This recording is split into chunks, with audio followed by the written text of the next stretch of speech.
에볼라 바이러스가 사람의 몸을 어떻게 파괴하는지 아십니까?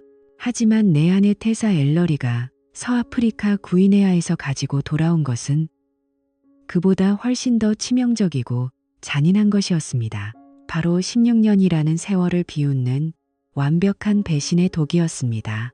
사람들은 흔히 에볼라가 가장 무서운 재앙이라고 말하지만 제가 그날 밤 우리 집 현관에서 목격한 것은 그 어떤 바이러스보다도 빠르게 한 가정을 무너뜨리는 거짓의 실체였습니다.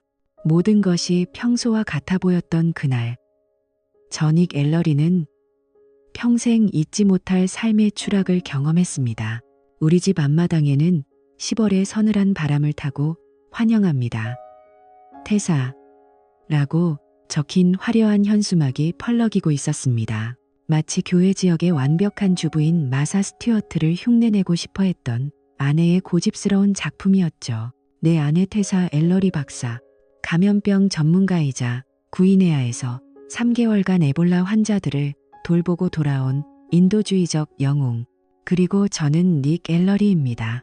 41세 전직 해병대원 출신으로 현재는 리버사이드 종합병원의 IT 보안 팀장을 맡고 있습니다. 컴퓨터를 고치고 보안 카메라를 모니터링하며 가끔은 병원 장비를 훔치려는 얼간이들을 쫓아내는 것이 제 일입니다.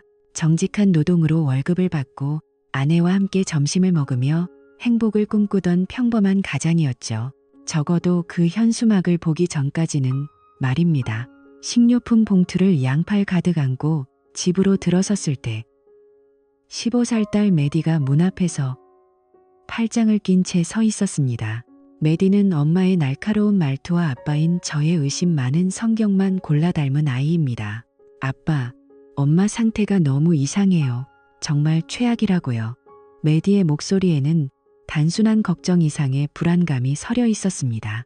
저는 메디를 다독이며 말했습니다. 얘야, 내 엄마는 구이네아 오지에서 에볼라 환자들을 돌보다 왔잖니. 조금은 이해해주자. 그때 13살 아들 윌이 닌텐도 스위치를 손에 꼭 쥔 채 나타났습니다.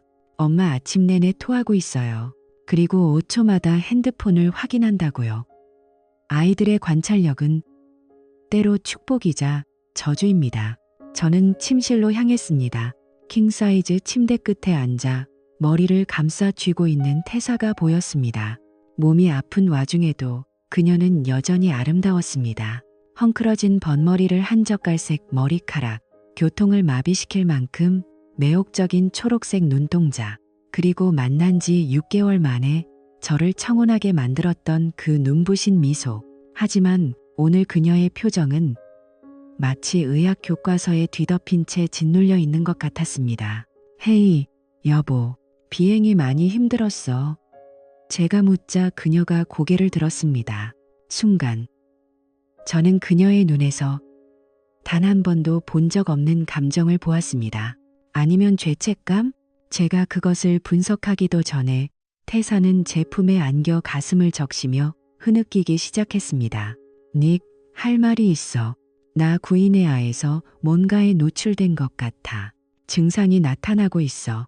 순간 제 온몸에 한기가 서렸습니다. 에볼라, 마르부르크, 혹은 며칠 만에 생명을 앗아가는 수많은 출혈열들. 증상이 어떤데? 제가 다급하게 물었습니다. 열이 나고 메스꺼워. 너무 피곤하고. 그녀는 말을 흐리며 제 눈을 피했습니다. 그리고 다른 증상들도 있어. 오늘 밤 당장 병원에 가야 할 것 같아. 저는 리버사이드 종합병원의 모든 인맥을 동원해 태사가 즉시 진료를 받을 수 있게 했습니다. 응급의학과장이자 태사의 절친한 동료인 패트리샤 핸드릭스 박사가 직접 나섰습니다. 1시간도 채 되지 않아 태사는 격리실로 들어갔고 온갖 검사가 시작되었습니다. 핸드릭스 박사는 대기실에서 초조하게 서성이는 저를 안심시키려 했습니다. 닉, 너무 당황하지 마세요. 스트레스나 피로 때문일 수도 있고 단순한 바이러스일 수도 있으니까요. 하지만 의사들은 단순한 바이러스 때문에 환자를 격리하지 않습니다. 저는 그 차가운 대기실에서 형편없는 커피를 마시며 CNN 뉴스에서 반복되는 서아프리카의 비극을 지켜보았습니다. 메디와 윌은 제 여동생 집에 맡겨졌고 아이들은 엄마가 아프리카의 이국적인 질병으로 죽을지도 모른다는 공포에 떨고 있었을 겁니다.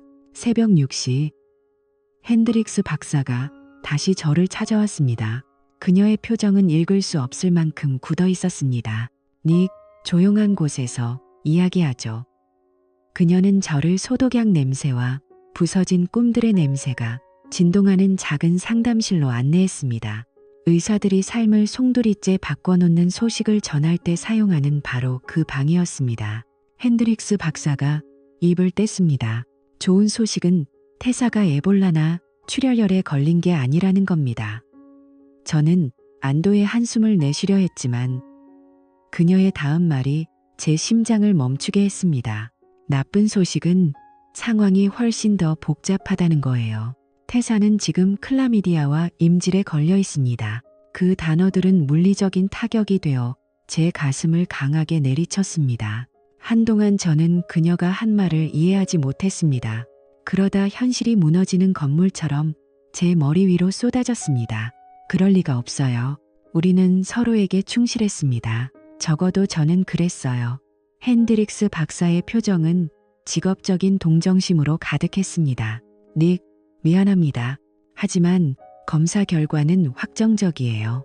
이 감염은 아주 밀접한 신체 접촉을 통해서만 전염됩니다. 16년을 함께한 아내, 내 아이들의 어머니가 아프리카에서 생명을 구하고 있다고 믿었던 그 시간에 우리 결혼 생활을 파괴하고 있었다는 사실이 명확해졌습니다. 얼마나 된 거죠? 제가 떨리는 목소리로 물었습니다. 진행 상황으로 볼 때 지난 2개월에서 3개월 사이에 감염된 것으로 보입니다. 태사가 구이네아로 떠난 시점 혹은 그 이후였습니다. 아니, 어쩌면 그녀는 단 한 번도 구이네아에 간 적이 없을지도 모른다는 생각이 뇌리를 스쳤습니다. 저는 그 삭막한 방에 앉아 벽에 걸린 메일은 새로운 시작이다 라는 문구가 적힌 동기부여 포스터를 멍하니 바라보았습니다. 세상에 이보다 더 쓰레기 같은 말은 없을 겁니다. 제가 마침내 자리에서 일어났을 때 저는 이전과는 완전히 다른 사람이 되어 있었습니다. 더 늙고 더 화가 나고 누군가 제 가슴 속에 손을 집어넣어 장기들을 뒤섞어 놓은 것 같은 기분이었습니다. 저에게는 답이 필요했습니다. 그리고 저는 누구에게 전화를 걸어야 할지 정확히 알고 있었습니다. 해병대 시절 제가 배운 것은 적의 정체를 모를 때 가장 위험하다는 사실이었습니다. 아내 태사가 격리실 너머에서 쏟아내는 눈물이 에볼라에 대한 공포가 아닌 들통날까봐 두려워하는 추악한 배신의 눈물이었다는 것을 깨닫는 순간 제 안에 무언가가 차갑게 식어버렸습니다. 리버사이드 종합병원의 어두운 복도 끝. 그녀의 격리실 문 앞에 세워진 접근 금지 표지판은 마치 우리의 결혼 생활을 예언하는 것 같았습니다. 그녀는 격리실 안에서 안전하게 보호받고 있었지만 저는 밖에서 보이지 않는 칼날에 심장이 난도질당하고 있었습니다. 이제부터 제가 해야 할 일은 명확했습니다. 내 삶을 망가뜨린 이 거짓말의 근원을 찾아내어 그녀가 감히 상상도 못할 방식으로 그 대가를 치르게 만드는 것이었습니다. 병원 대기실의 차가운 정적 속에서 저는 제 인생의 가장 잔혹한 전쟁을 준비하기 시작했습니다. 과연 태사가 숨기고 있는 진실의 끝에는 무엇이 기다리고 있을까요? 그리고 그녀와 함께 이 거대한 연극을 벌인 자들은 누구일까요? 정적을 깨고 제 핸드폰이 진동하기 시작했습니다. 리버사이드 종합병원의 공기는 차갑고 날카로웠습니다. 그 차가움은 소독약 냄새와 함께 제 피부를 파고들며 마치 제 영혼까지 소독해 버리려는 듯했습니다. 아내 태사가 격리실로 들어간 지 몇 시간이 흘렀을까요? 저는 그 어두운 대기실에서 꼼닥도 하지 않고 앉아 있었습니다. 제 아내 해병대원은 본능적으로 위험을 감지하고 있었지만 제 아내 남편은 필사적으로 그 감각을 부정하고 있었습니다. 그 단어는 죽음과 동의어였습니다. 아내가 생명을 구하기 위해 떠난 곳에서 죽음을 가져왔을지도 모른다는 생각에 가슴이 턱 막혔습니다. 여러분, 사랑하는 사람이 치명적인 바이러스에 걸렸을지도 모른다는 소식을 들었을 때 그 공포를 상상하실 수 있습니까? 마침내 패트리샤 핸드릭스 박사가 저를 불렀습니다. 그녀의 표정은 평소처럼 냉정하지 않았습니다. 어딘가 당혹스러움과 동정이 뒤섞인 미묘한 빛이 감돌았죠. 그녀는 저를 상담실로 안내했습니다. 그 방은 너무나도 작았고 벽에 걸린 모티베이셔널 포스터는 지독히도 낙천적이어서 오히려 기괴하게 느껴졌습니다. 꿈은 이루어진다라니요. 지금 제 꿈은 산산조각이 나고 있는데 말입니다. 닉, 앉으세요. 핸드릭스 박사의 목소리가 낮게 깔렸습니다. 저는 침을 삼켰습니다. 판결을 기다리는 사형수의 심정이 이럴까요? 아니면 전장에서 적의 매복에 걸려들었을 때의 그 긴박함일까요? 좋은 소식부터 전하죠. 태사는 에볼라가 아닙니다. 어떤 종류의 출혈열도 발견되지 않았어요. 그 순간 제 어깨를 누르던 거대한 바위가 사라지는 것 같았습니다. 안도의 한숨이 터져 나오려는 찰나 그녀가 제 손을 잡았습니다. 그녀의 손은 차가웠습니다. 하지만 나쁜 소식이 있습니다. 아니, 어쩌면 당신에게는 더 고통스러운 소식일지도 모르겠군요. 핸드릭스 박사의 눈빛이 흔들리는 것을 본 순간 제 본능은 다시 경고음을 울렸습니다. 그녀는 천천히 하지만 단호하게 입을 뗐습니다. 태사의 증상은 바이러스성 열병 때문이 아니었습니다. 검사 결과 그녀는 클라미디아와 임질에 감염되었습니다. 그것도 아주 심각한 수준으로요. 그 단어들이 제 귀를 타고 뇌로 전달되는 순간 저는 물리적인 통증을 느꼈습니다. 마치 누군가 제 가슴을 날카로운 수술칼로 도려낸 것 같았습니다. 아스티디스, 성병이라니요. 아프리카의 오지에서 환자들의 생명을 구하던 숭고한 의사가 어떻게 그런 병에 걸려 돌아올 수 있단 말입니까? 여러분이라면 이 상황에서 어떤 질문을 먼저 던지겠습니까? 의사 선생님, 오진 아닌가요? 혹은 누구랑 그랬나요? 그럴 리가 없습니다. 검사가 잘못된 것 아니에요? 태사는 구이네아에 있었다고요. 마을 전체가 격리된 곳에서 오직 환자들만 돌봤다고요. 제 목소리가 상담실 안을 날카롭게 파고들었습니다. 핸드릭스 박사는 고개를 저었습니다. 검사는 정확합니다. 닉, 한 번이 아니라 3번이나 다시 확인했어요. 이 감염은 아주 밀접한 신체 접촉을 통해서만 전염됩니다. 그리고 진행 상태를 보니 감염된 지 최소 2개월에서 3개월 정도 된 것으로 보입니다. 2개월에서 3개월 전, 그 수치는 저를 절벽 끝으로 밀어넣었습니다.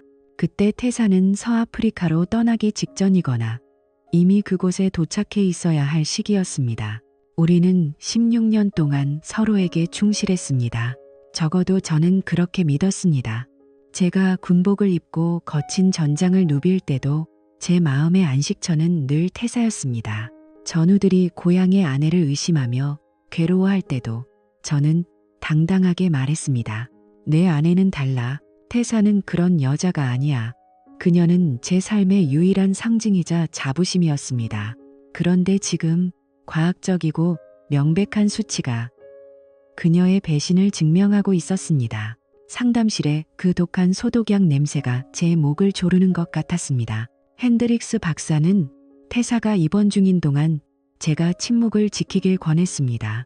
의료 기록은 비밀이지만 그녀가 누군가에게 감염시켰을 가능성도 배제할 수 없었으니까요. 저는 그 방에서 어떻게 나왔는지 기억나지 않습니다. 병원 복도를 걷는 동안 주변의 모든 것이 슬로우 모션처럼 흘러갔습니다. 동료들이 태사 박사님은 좀 어떠세요? 라고 물어올 때마다 저는 가면을 썼습니다. 아, 검사 중입니다. 곧 괜찮아지겠죠.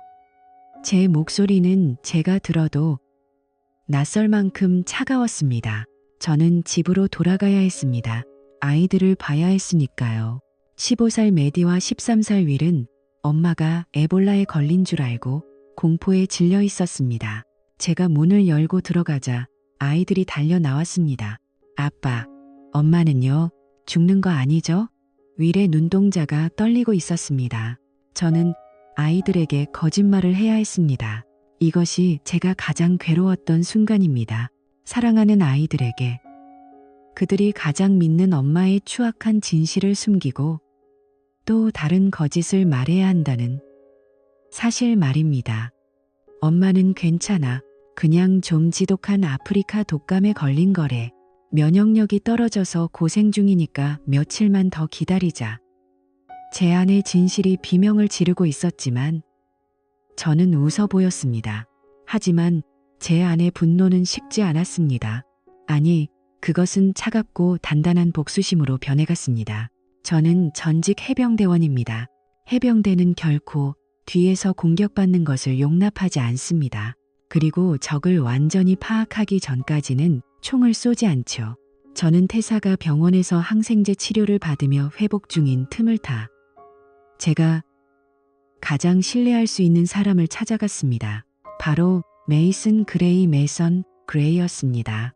머피의 선술지 머피스 태브른 위층에 있는 그의 사무실은 찌든 담배 냄새와 실망감이 뒤섞인 퀴퀴한 냄새가 났습니다. 메이슨은 전직 경찰 출신 탐정으로 세상의 가장 더러운 하수구를 들여다보는데 익숙한 인물이었습니다. 그는 제 표정만 보고도 상황을 짐작했습니다. 닉, 자네 아내가 아프리카에서 말라리아 약 대신 다른 걸 가져왔다 이거지? 메이슨은 네 번째 담배에 불을 붙이며 무심하게 물었습니다. 그의 사무실 벽에는 수많은 사람의 은밀하고도 추악한 사진들이 붙어 있었습니다. 저는 대답 대신 현금 $0가 든 봉투를 테이블 너머로 밀었습니다. 그 돈은 우리가 내년에 거실 리모델링을 하려고 모아둔 돈이었습니다. 모든 것을 알고 싶습니다.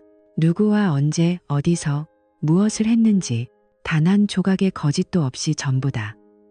메이슨은 봉투 안에 지폐를 세어본 뒤 기괴한 미소를 지었습니다.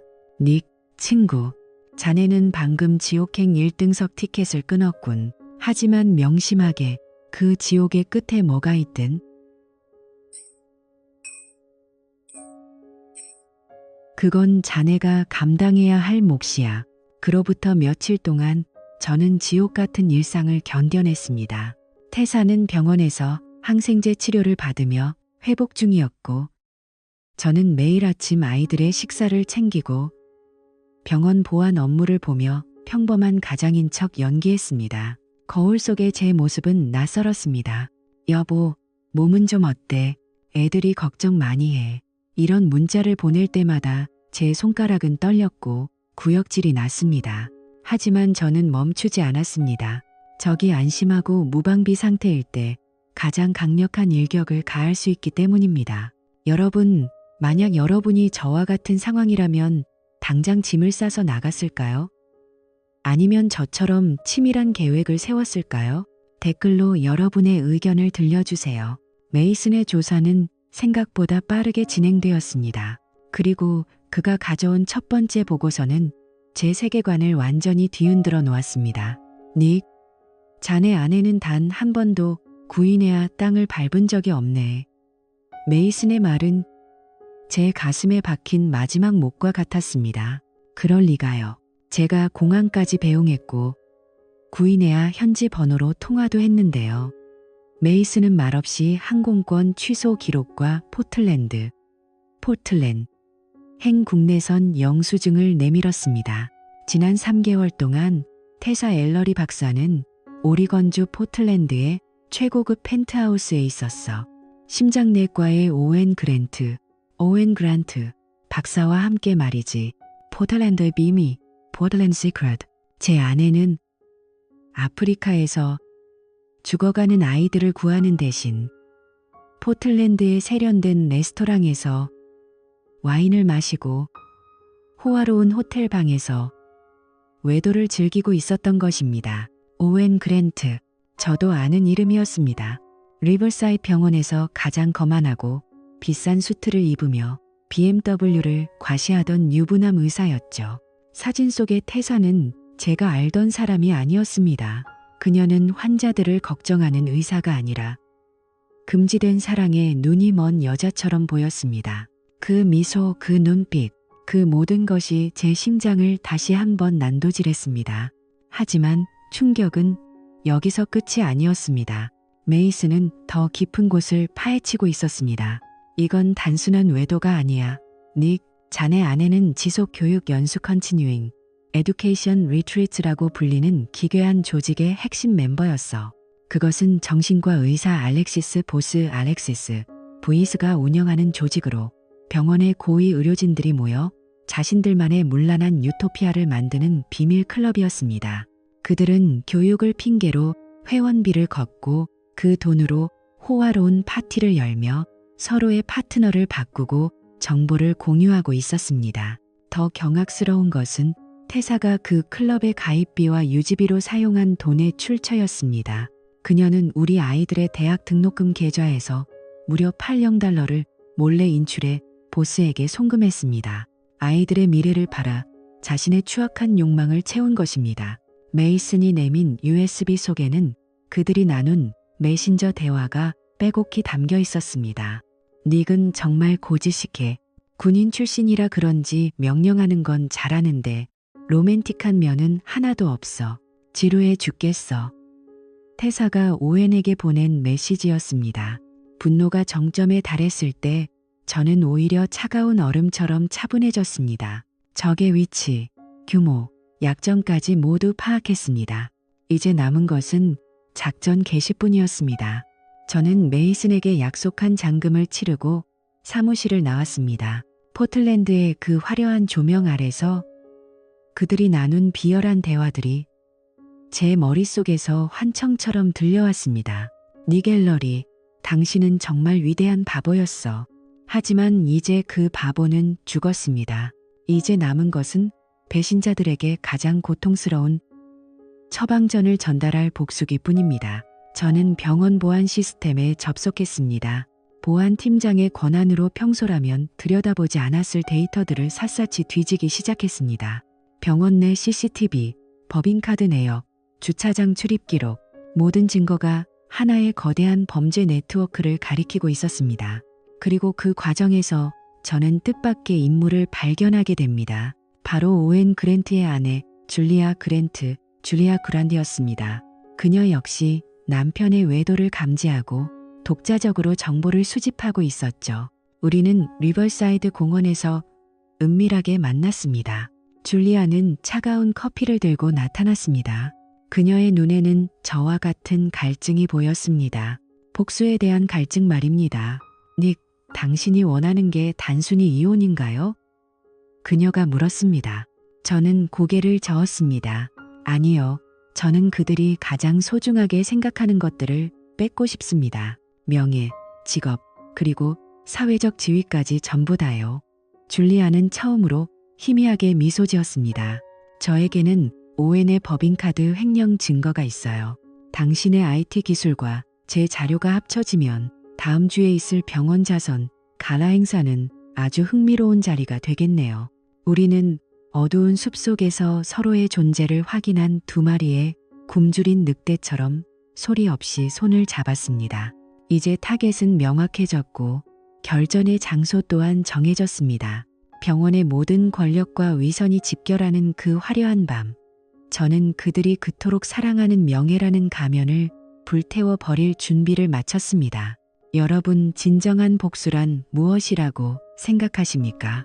단순히 상대방을 때려주는 것일까요? 아니면 그들이 쌓아 올린 가짜 삶을 세상에 낱낱이 공개하는 것일까요? 만약 여러분이 지금 당장 누군가에게 배신을 당했다면 화를 내기 전에 먼저 증거부터 수집하십시오. 감정은 순간이지만 증거는 영원합니다. 그리고 그 증거가 여러분을 지켜줄 강력한 무기가 될 것입니다.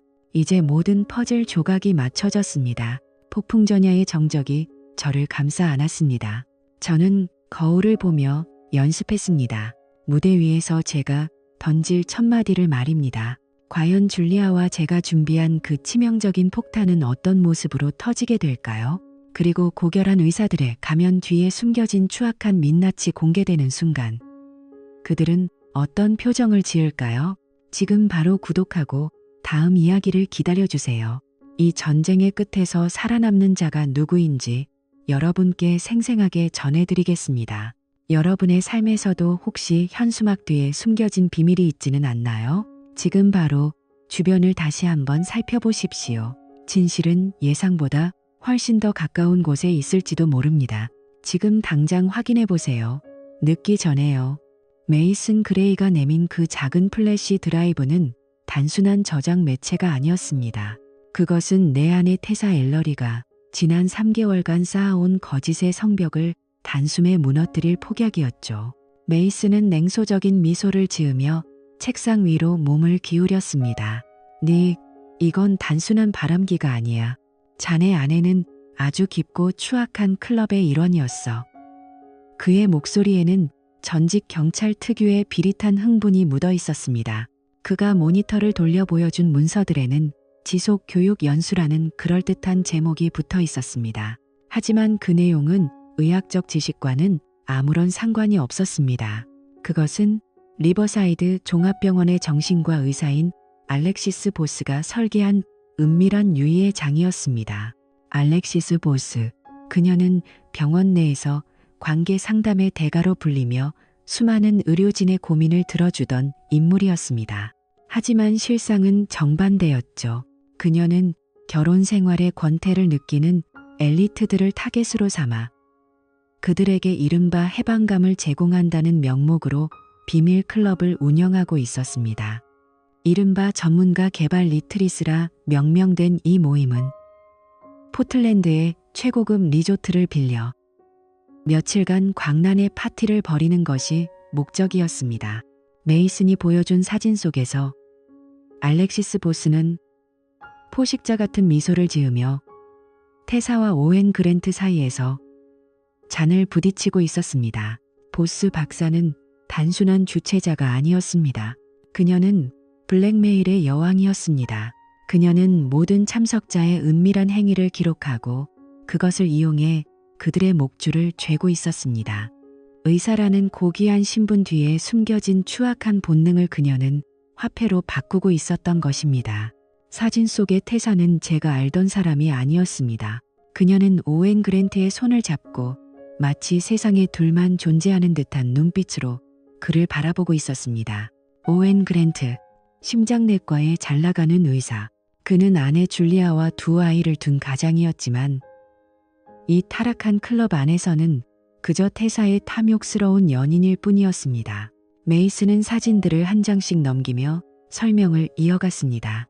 보스 박사는 이 사람들의 외도를 단순히 방조하는 게 아니야. 기록을 남기지. 사진, 영상, 그리고 계좌 내역까지. 그건 그녀에게 아주 강력한 보험이 되거든. 그렇습니다. 알렉시스 보스는 이 클럽의 운영자이자 동시에 치밀한 블랙메일러였습니다. 닉, 자네 아내는 이 여자에게 완전히 조종당하고 있었어. 아니, 어쩌면 스스로 그 덫으로 걸어 들어간 거지. 메이슨의 말은 제 가슴을 날카롭게 후벼 팠습니다. 분노로 손이 떨려오는 것을 억누르며 저는 결심했습니다. 혼자서는 부족하다는 것을요. 저는 오웬 그랜트의 아내 줄리아 그랜트에게 연락했습니다. 병원 사교 파티에서 몇 번 마주쳤던 그녀는 조용하고 지적인 여성이었습니다. 우리는 다음날 아침 리버사이드 파크의 한적한 벤치에서 만났습니다. 줄리아는 눈 밑이 비한 채로 나타났지만 눈빛만은 서슬퍼런 칼날 같았습니다. 닉, 언제쯤 전화하시나? 기다리고 있었어요. 그녀가 내민 마닐라 서류 봉투는 메이슨의 보고서보다 훨씬 두꺼웠습니다. 그녀는 이미 오웬의 외도를 확신하고 증거를 수집 중이었습니다. 줄리아는 이미 6개월 전부터 남편의 이상 징후를 포착하고 독자적으로 조사를 진행해 왔다고 했습니다. 오웬은 핸드폰 비밀번호를 바꾸는 것조차 게을리할 만큼 자만심에 가득 차 있었죠. 그녀가 보여준 자료에는 충격적인 사실이 더 숨겨져 있었습니다. 테사와 오웬, 그리고 이 클럽의 회원들이 보스 박사에게 지불한 막대한 회원비 내역이었습니다. 테사 엘러리 박사는 지난 4개월 동안 매달 2,000달러씩 보스에게 보냈어요. 총 8,000달러죠. 줄리아의 말에 저는 숨이 막혔습니다. 8,000달러. 그것은 우리가 메디와 윌의 대학 등록금을 위해 한 푼, 두 푼 아껴가며 모아온 소중한 돈이었습니다. 이 대목에서 여러분께 묻고 싶습니다. 만약 여러분의 배우자가 자녀의 미래를 위한 돈을 빼돌려 불륜 상대와의 관계를 유지하기 위한 상납금으로 썼다는 사실을 알게 된다면 여러분은 어떻게 하시겠습니까? 태사는 아이들의 미래를 담보로 자신의 추악한 유의를 구매하고 심지어 보스 박사의 입을 막기 위한 블랙메일 비용으로 그 돈을 쏟아붓고 있었던 것입니다. 줄리아는 차갑게 덧붙였습니다. 보스는 태사를 특별히 더 쥐어짰어요. 태사가 병원의 에이스라는 걸 알고 있었으니까요. 그 돈은 단순한 회비가 아니라 그녀의 영혼을 파는 비용이었던 셈이죠. 줄리아와 저는 벤치에 앉아 서로의 자료를 맞대어 보았습니다. 호텔 영수증, 신용카드 명세서, 그리고 보스 박사의 컨설팅 업체로 위장된 계좌로 흘러들어간 돈의 흐름, 모든 것이 완벽한 범죄의 퍼즐처럼 맞춰졌습니다. 이 사람들은 단순히 바람을 피운 게 아니에요.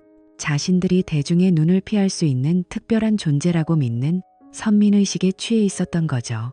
줄리아의 목소리는 차분했지만 복수심으로 가득 차 있었습니다. 저 역시 마찬가지였습니다.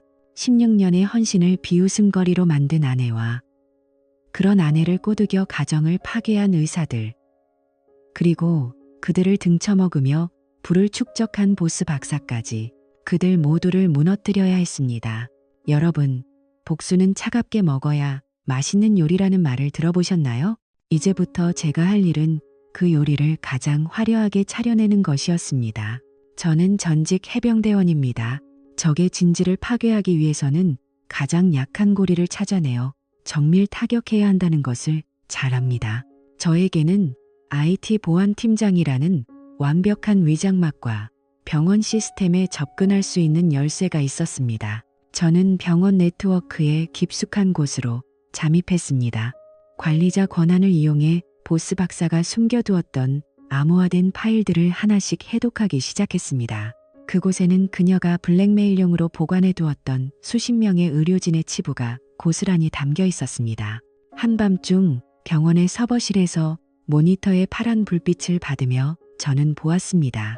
고결한 척하던 전문의들이 나눈 저급한 대화들, 공금을 횡령해 클럽 비용을 충당한 기록들, 그것은 판도라의 상자였습니다. 작업은 밤낮을 가리지 않고 계속되었습니다. 퇴근 후 서재에 틀어박혀 모니터를 노려보는 저를 향해 메디가 물었습니다. 아빠, 요즘 왜 그렇게 바빠요? 엄마는 병원에서 언제 와요? 아이의 천진난만한 질문에 심장이 찢어지는 것 같았지만 저는 차갑게 대답했습니다. 곧 끝날 거야. 메디, 아주 큰 문제를 해결하고 있거든. 저는 태사가 사용했던 병원 이메일과 메신저 기록을 복구했습니다. 그곳에서 그녀가 오웬에게 보낸 메시지를 발견했을 때의 그 참담함이란 이루 말할 수 없었습니다. 닉은 너무 따분해. 군인이라 그런지 상상력이 전혀 없어. 당신과의 시간이 내 유일한 숨구멍이야. 상상력이 없더라. 저는 그녀의 비웃음을 곱씹으며 계획을 다듬었습니다. 저는 단순한 폭로를 원치 않았습니다. 그들이 평생 쌓아온 공든탑이 가장 화려한 순간에 무너져 내리는 것을 보고 싶었습니다. 리버사이드 종합병원의 연례자선 가라 행사가 다가오고 있었습니다. 병원의 모든 유력 인사들과 언론이 주목하는 그날 밤이 바로 제가 설계한 폭탄이 터질 디데이였습니다. 줄리아 역시 그녀만의 자료를 정리하며 마지막 일격을 준비했습니다. 줄리아와 저는 매일 밤 보안이 강화된 메신저로 전술을 조율했습니다. 우리는 단순히 진실을 알리는 게 아니에요, 닉. 우리는 그들의 존재 자체를 사회적으로 말살할 겁니다. 줄리아의 그 한마디는 제 복수심에 기름을 부었습니다.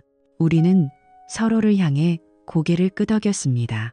이것은 단순한 개인의 복수가 아니라 도덕과 윤리를 저버린 위선자들에 대한 처형이었습니다. 저는 해병대 시절 배운 정찰 기술을 활용해 보스 박사의 동선을 파악하고 그녀가 어떤 타이밍에 누구를 만나는지 감시했습니다. 그녀는 여전히 자신이 이 거대한 게임의 주인이라고 믿고 거만하게 굴고 있었습니다. 하지만 그녀가 모르는 사실이 하나 있었습니다. 게임의 규칙은 이미 바뀌었다는 것을요.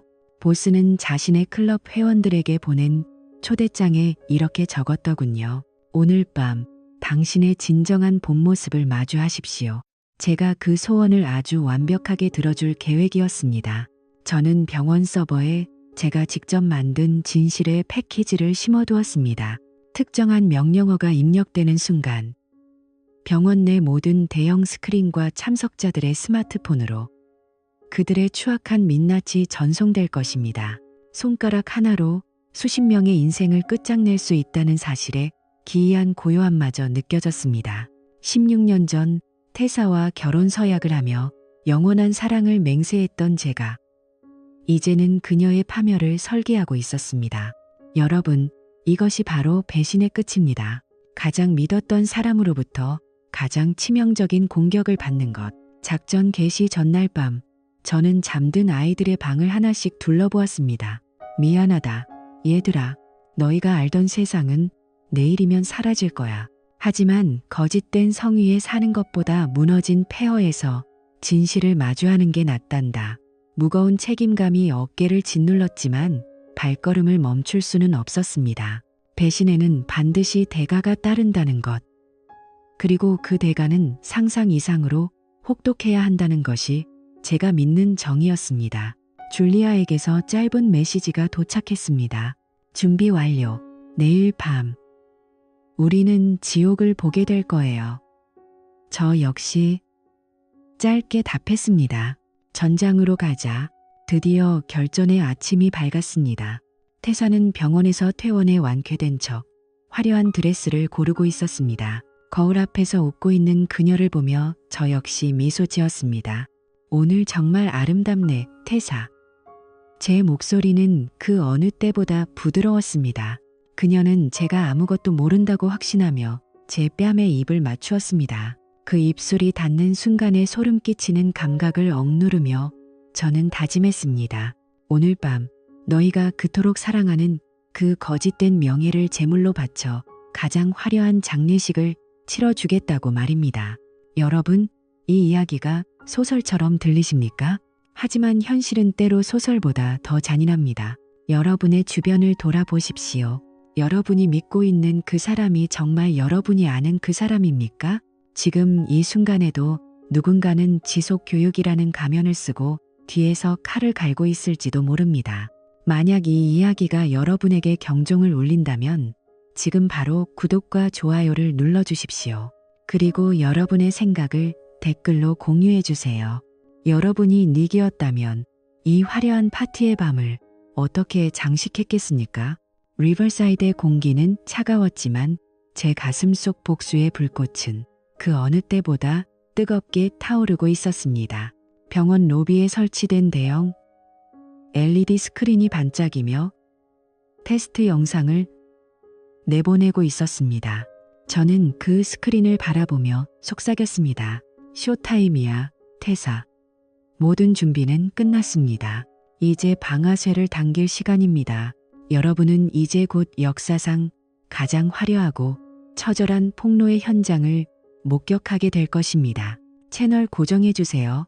다음 편에서 그 충격적인 겔라의 밤이 공개됩니다. 만약 여러분이 이 다음 전개가 궁금하다면 지금 바로 알림 설정을 켜두세요. 배신자들의 비명소리가 들릴 시간이 멀지 않았습니다. 지금 행동하지 않으면 진실은 영원히 묻힐 수도 있습니다. 저는 지금 갑니다. 진실을 향해. 리버사이드 컨벤션 센터의 대연회장은 화려함의 극치였습니다. 천장에는 거대한 크리스탈 샹들리에가 은하수처럼 빛나고 있었고 리버사이드 종합병원의 상징색인 청색과 은색의 실크 장식들이 벽면을 타고 우아하게 흐르고 있었습니다. 500명이 넘는 도시의 의료 엘리트들이 턱시도와 이브닝 드레스 차림으로 모여 와인잔을 부딪히며 서로의 위선을 찬양하고 있었죠. 하지만 제 눈에는 그 화려한 드레스와 턱시도가 마치 썩어가는 시체를 덮은 비단 천처럼 보였습니다. 오늘 밤 이 우아한 무도회는 누군가에게는 사회적 사형장이 될 것이었습니다. 여러분, 겉모습이 화려할수록 그 이면은 더 추악할 수 있다는 사실을 잊지 마십시오. 오늘 제가 여러분께 보여드릴 것은 바로 그 가면 뒤의 민낯입니다. 저는 태사의 드레스, 뒷지퍼를 올려주며 그녀의 어깨에 손을 올렸습니다. 거울 속의 그녀는 불안함에 떨고 있었습니다. 최근 병원 내의 감도는 미묘한 공기, 알렉시스 보스의 클럽에 대한 소문이 조금씩 새어 나오고 있다는 것을 그녀도 직감하고 있었겠죠. 여보, 오늘 정말 아름다워. 마치 아무 일도 없었던 것처럼 말이야. 제 부드러운 목소리에 태사가 억지 미소를 지었습니다. 하지만 그녀의 눈동자는 갈 곳을 잃고 흔들리고 있었죠. 그녀는 자신이 구이네아에서 에볼라와 싸우다 온 영웅으로 칭송받을 준비를 하고 있었지만 사실 그녀가 가져온 것은 치명적인 바이러스보다 더 추악한 거짓뿐이었습니다. 닉, 오늘따라 왜 그래? 무섭게. 그녀가 속삭였습니다. 저는 대답 대신 그녀의 어깨를 한 번 더 꽉 쥐었을 뿐입니다. 행사장 한쪽에서 오웬 그랜트를 발견했습니다. 그는 여전히 거만하게 턱을 치켜든 채 동료 의사들에게 둘러싸여 웃고 있었습니다. 그 곁에는 줄리아 그랜트가 차가운 표정으로 서 있었죠. 줄리아와 저는 찰나의 눈빛을 교환했습니다. 폭풍이 시작되기 전에 고요한 약속이었습니다. 그리고 저 멀리 알렉시스 보스 박사가 보였습니다. 그녀는 자신의 작품들이 한자리에 모인 이 밤을 즐기며 포식자 특유의 여유로운 미소를 짓고 있었습니다. 그녀는 자신이 이들의 목줄을 쥐고 있다고 믿었겠지만 그 목줄이 곧 자신의 목을 조르는 밧줄이 될 줄은 꿈에도 몰랐을 겁니다. 여러분, 믿었던 사람에게 뒤통수를 맞아본 적이 있으신가요? 그 분노가 어떻게 가장 치밀한 계획으로 변하는지 이제 곧 목격하시게 될 겁니다. 팔시 정각. 병원장 리처드 하트웰 박사가 연단에 올랐습니다. 그는 의료계의 윤리와 고결한 사명감에 대해 지루한 연설을 시작했습니다. 우리 리버사이드 병원은 환자의 신뢰를 가장 소중히 여깁니다. 의사로서의 도덕적 결백함은 우리의 생명과도 같습니다. 하트웰의 목소리가 울려 퍼질 때마다 객석에서는 가벼운 박수가 터져 나왔습니다. 아이러니하게도 그 박수를 치는 손들 중 상당수는 보스의 클럽에서 서로의 배우자를 기만하던 손들이었죠. 장내를 가득 채운 그 박수 소리가 저에게는 마치 위선자들의 합창처럼 들렸습니다. 하트웰 박사가 연설을 마무리하려 할 때 저는 천천히 자리에서 일어나 중앙 마이크로 향했습니다. 사람들의 시선이 저에게 쏠렸습니다. IT 보안 팀장이 왜 연단으로 향하는지 의아해하는 표정들이었죠. 하트웰 박사는 당황한 듯 했지만 저는 이미 마이크를 잡았습니다. 원장님, 잠시만요. 도덕적 결백함에 대해 말씀하시니 제가 병원 보안 책임자로서 꼭 공유해야 할 특별한 데이터가 있어서 나왔습니다. 저는 태사를 쳐다보았습니다. 그녀의 얼굴이 순식간에 창백해지더군요. 순간 장내에 서늘한 침묵이 감돌았습니다. 저는 주머니에서 리모컨을 꺼내 대형 LED 스크린을 가리켰습니다. 여러분, 지금 화면을 봐주십시오. 우리가 지속 교육이라 믿었던 것들의 실체입니다. 화면이 켜지자마자 행사장은 비명과 경악으로 가득 찼습니다. 포틀랜드의 고급 펜트하우스에서 벌어진 난잡한 파티 현장. 태사와 오웬이 다정하게 포옹하고 있는 사진, 그리고 알렉시스 보스 박사가 회원들에게 보낸 은밀한 협박 메시지들이 차례로 떠올랐습니다. 이게 뭐야? 누군가 소리쳤습니다. 영상 속에는 고결한 척하던 의사들이 술에 취해 난잡하게 춤을 추고 서로를 탐닉하는 적나라한 모습들이 담겨 있었습니다. 내 아내 테사 엘러리 박사는 구이네아에서 아이들을 구한 것이 아닙니다. 그녀는 우리 아이들의 대학 등록금을 빼돌려 알렉시스 보스의 러브 파티 참가비로 지불했습니다. 그리고 여기 계신 심장내과 오웬 그랜트 박사와 함께 포틀랜드의 호텔방에서 우리의 신뢰를 비웃었습니다. 제 목소리는 스피커를 타고 연회장 전체를 난타했습니다. 태사는 비명을 지르며 얼굴을 가리고 주저앉았습니다. 제발 그만해. 그녀가 절규했지만 저는 멈추지 않았습니다. 배신에는 대가가 따르는 법이니까요. 알렉시스 보스는 얼굴이 하얗게 질린 채 도망치려 했지만 이미 줄리아가 부른 보안 요원들이 출구를 막고 있었죠. 그때 오웬 그랜트가 이성을 잃고 연단 위로 뛰어올랐습니다. 이 미친 새끼가 죽여버리겠어. 그는 주먹을 휘둘렀지만 저는 전직 해병대원입니다. 저는 가볍게 그의 공격을 피하고 그의 손목을 꺾어 바닥에 맺혔습니다. 차가운 대리석 바닥에 오웬의 얼굴이 처박혔습니다. 아, 그가 신음했습니다. 저는 그의 귀에 대고 속삭였습니다. 당신이 망가뜨린 내 가정의 대가야. 저는 마이크를 가까이 대고 쓰러진 오웬을 가리키며 말했습니다. 여러분, 이 자가 바로 리버사이드의 자랑, 심장내과 오웬 그랜트입니다. 자신의 아내가 아이들을 돌보는 동안 남의 가정을 파괴한 전문적인 가정 파괴범이죠. 500명의 하객은 숨소리조차 내지 못했습니다. 샹들리에의 불빛 아래에서 오웬은 비참하게 헐떡거렸습니다. 오웬, 당신이 그토록 사랑하던 명예가 지금 바닥에 떨어지는 기분이 어때? 제가 묻자 그는 대답하지 못했습니다. 혼란에 빠진 하트웰 박사가 경비원들을 불렀지만 저는 멈추지 않았습니다. 알렉시스 보스 박사님, 당신이 기록한 그 보험용 영상들 지금 모든 참석자의 스마트폰으로 전송되고 있습니다. 당신의 제국은 이제 끝났습니다. 장내 곳곳에서 스마트폰 알림음이 터져 나오기 시작했습니다. 사람들은 자신의 치부가 담긴 메시지를 확인하며 패닉에 빠졌습니다. 어떤 이는 비명을 지르고 어떤 이는 황급히 행사장을 빠져나가려다 넘어졌습니다. 화려했던 갤라 행사는 단숨에 아수라장이 되었습니다. 이것이 바로 진실의 힘입니다. 숨기려 하면 할수록 더 악취를 풍기며 터져 나오는 법이죠. 여러분, 지금 여러분 곁에 있는 사람을 100% 믿으시나요? 만약 확신이 서지 않는다면 지금 당장 확인해 보십시오. 진실은 생각보다 잔인할 수 있습니다. 하지만 그 진실을 마주해야만 여러분은 비로소 자유로워질 수 있습니다. 지금 바로 댓글로 여러분의 생각을 남겨주세요. 이런 상황이라면 여러분은 어떻게 하시겠습니까? 태사는 이미 행사장 밖으로 도망치듯 빠져나갔고 보스 박사는 경찰에 연행되었습니다.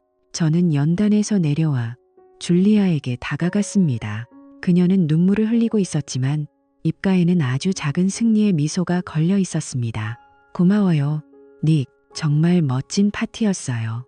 우리는 이 화려한 지옥을 뒤로하고 행사장을 나왔습니다. 밖으로 나오자 차가운 가을바람이 불어왔습니다. 연회장의 후끈한 위선보다 이 차가운 진실의 바람이 훨씬 달콤하게 느껴졌습니다. 복수는 끝났습니다. 하지만 제 가슴 속에는 승리의 쾌감보다 더 무거운 무언가가 내려앉기 시작했습니다. 모든 진실이 밝혀진 이 밤, 제가 잃어버린 것은 단순히 아내가 아니라 인간에 대한 마지막 믿음이었을지도 모릅니다. 하지만 후회는 없습니다. 무너져 내린 잔해 위에서라도 다시 시작해야 했으니까요. 만약 여러분이 누군가의 배신으로 고통받고 있다면 절망하지 마십시오. 치밀하게 준비하고 가장 결정적인 순간에 진실의 칼을 뽑으십시오. 지금 당장 여러분의 권리를 되찾기 위한 첫걸음을 떼십시오. 구독과 좋아요를 눌러주시면 더 많은 진실의 순간들을 함께 나누겠습니다. 이 영상이 누군가에게는 경고가 되고 누군가에게는 용기가 되길 바랍니다. 저는 이제 집으로 돌아가 아이들에게 이 지옥 같은 밤의 끝을 설명해야 합니다. 과연 아이들은 이 잔혹한 진실을 어떻게 받아들일까요? 아빠, 왜 이렇게 늦었어요? 윌의 목소리가 들려오는 것 같습니다. 저는 아이들에게 약속할 것입니다. 다시는 그 어떤 거짓도 우리 가정을 침범하지 못하게 하겠다고 말입니다. 그리고 이 전쟁의 상흔은 우리 삶에 어떤 깊은 흉터를 남기게 될까요? 모든 소음이 사라진 거리. 저는 무거운 발걸음을 집으로 옮겼습니다. 인과응보의 드라마는 이제 막 하이라이트를 지나 가장 쓸쓸한 엔딩을 향해 달려가고 있었습니다. 여러분, 진실은 결코 잠들지 않습니다. 다음 이야기에서 이 비극의 마지막 조각을 확인하십시오. 지금 바로 알림 설정을 켜고 기다려주세요. 인과응보의 끝이 무엇인지 확실히 보여드리겠습니다. 멈추지 말고 끝까지 함께 해주십시오. 그날 밤, 리버사이드 종합병원의 화려한 불빛은 꺼졌지만 제 가슴 속에 남은 불꽃은 여전히 타오르고 있었습니다. 갈라 행사장 전체를 뒤흔들었던 그 충격적인 폭로 이후 세상은 이 사건을 매드게이트라고 부르며 전국적인 스캔들로 다루기 시작했습니다. 하지만 카메라가 꺼지고 기자들이 떠난 뒤 제가 마주해야 했던 것은 뉴스 헤드라인보다 훨씬 더 차갑고 무거운 현실의 파편들이었습니다. 집으로 돌아오는 길, 차 안의 침묵은 숨이 막힐 정도였습니다. 그토록 갈망하던 복수를 완벽하게 성공시켰음에도 불구하고 제 손에 쥔 것은 승리의 영광이 아니라 부서진 삶의 잔해뿐이었습니다. 현관문을 열었을 때 아이들의 눈동자에서 제가 본 것은 정의가 아니라 공포였습니다. 15살 메디와 13살 윌은 텔레비전 뉴스 속에서 엄마가 저지른 짓을 목격했습니다. 아프리카에 굶주린 아이들을 구한다던 영웅 같았던 엄마가 사실은 포틀랜드의 화려한 호텔에서 불륜을 즐기고 있었다는 사실, 그리고 아빠가 수백 명 앞에서 그 엄마를 처참하게 무너뜨리는 장면을 말입니다. 아빠, 정말이었어요? 엄마가 우리 등록금을 다 써버린 게 진짜예요? 윌의 떨리는 목소리에 저는 아무 대답도 할 수 없었습니다. 아이들에게는 그 어떤 복수도 교육이 될 수 없었습니다. 그저 세상에서 가장 사랑해야 할 두 사람이 서로를 파멸시키는 과정을 지켜보는 지옥이었을 뿐이죠. 메디는 방으로 들어가 문을 잠가버렸고 저는 거실 소파에 앉아 텅 빈 어둠을 응시했습니다. 복수는 질병을 제거하는 수술과 같다고 생각했지만 수술이 끝난 뒤 환자는 만신무산이 되어 있었습니다. 법적 절차는 생각보다 빠르게 진행되었습니다. 알렉시스 보스는 공갈 협박과 횡령 혐의로 18개월의 실형을 선고받고 연방교도소에 수감되었습니다. 오웬 그랜트는 의사 면허가 취소되었고 이제는 제약회사 영업사원으로 근근히 살아간다는 소문이 들려왔습니다. 그리고 태사, 그녀는 의사 면허를 영구 박탈당했습니다. 평생을 바쳐온 커리어가 한순간에 재가 되어버린 것이죠. 수개월 뒤 우리는 이혼 서류를 마무리하기 위해 처음 우리가 데이트를 했던 그 공원에서 마지막으로 만났습니다. 태사는 예전의 생기를 잃고 몰라보게 수척해진 모습이었습니다. 닉, 정말 미안해.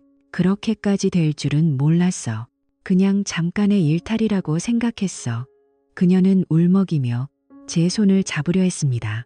하지만 제 마음속에는 더 이상 분노조차 남아있지 않았습니다.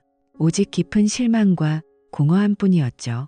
태사, 일탈의 대가는 $0가 아니라 우리 아이들의 엄마에 대한 신뢰였어.